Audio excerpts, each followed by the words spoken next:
हज़रत असमान गानी खलीफे सोम अमीरुल मोमिनीन हज़रत उस्मान बिन अफ़्फ़ान की कुन्नियत अबू अम्र और लक़ब जुन नूरेन, दो नूर वाले है। आप कुरैशी हैं और आपका नसब नामा यह है। उस्मान बिन अफ़्फ़ान बिन अबिल आस बिन उमैया बिन अब्दे शमस बिन अब्दे मुनाफ। आपका खानदानी शजरा अब्दे मनाफ पर रसूलुल्लाह के नसब नामा से मिल जाता है। आपने शुरू ही में इस्लाम कबूल कर लिया था और आपको आपके चचा और दूसरे खानदानी काफिरों ने मुसलमान हो जाने की वजह से बहुत सताया। आपने पहले हबशा की तरफ हिजरत फरमाई, फिर मदीना मुनव्वरा की तरफ हिजरत फरमाई, इसलिए आप साहिबुल हिजरतैन, दो हिजरतों वाले कहलाते हैं। और चूंकि हुजूर अकरम की दो बेटियां एक एक करके आपके निकाह में आई, इसलिए आपका लक़ब जुन नूरेन है। आप जंगे बद्र के अलावा दूसरे तमाम इस्लामी जिहादों में कुफ्फार से जंग फरमाते रहे। जंगे बद्र के मौके पर उनकी जोजा मुहतरमा जो रसूलुल्लाह की साहबजादी थी सख्त बीमार हो गई थी, इसलिए हुजूर अक़दस ने उनको जंगे बद्र में जाने से मना फरमा दिया, लेकिन उनको मुजाहिदीन बद्र में शुमार फरमा कर माले गनीमत में से मुजाहिदीन के बराबर हिस्सा दिया और अजर सवाब की खुशखबरी भी दी।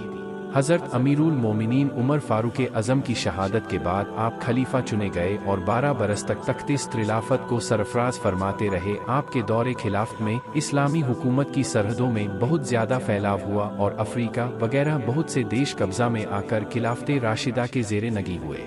82 बरस की उम्र में मिस्र के बागियों ने आपके मकान का घेराव कर लिया और 12 जिल हिज्जा या 18 जिल हिज्जा 35 हिजरी जुमा के दिन उन बागियों में से एक बंद नसीब ने आपको रात के वक्त इस हाल में शहीद कर दिया कि आप कुरान पाक की तिलावत फरमा रहे थे और आपके खून के चंद क़ितरात कुरान शरीफ की आयत पर पड़े।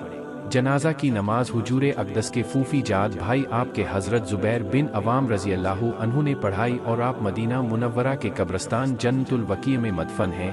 अल्लामा ताजुद्दीन सबकी अलैहिर्रहमा ने अपनी किताब तबकात में तहरीर फरमाया है कि एक शख्स ने रास्ता चलते हुए एक अजनबी औरत को घूर घूर कर गलत निगाहों से देखा।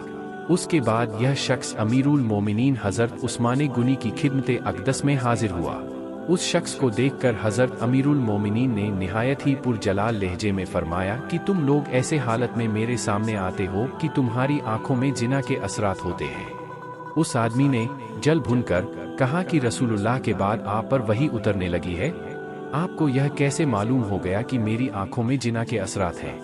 अमीरुल मोमिनीन ने इरशाद फरमाया कि मेरे ऊपर वही तो नहीं नाजिल होती है, लेकिन मैंने जो कुछ कहा है यह बिल्कुल ही कोले हक और सच्ची बात है और खुदावंदे कुद्दूस ने मुझे एक ऐसी फ़रास्त नूरानी बसीरत अता फरमाई है जिससे मैं लोगों के दिलों के हालात व ख्यालात को मालूम कर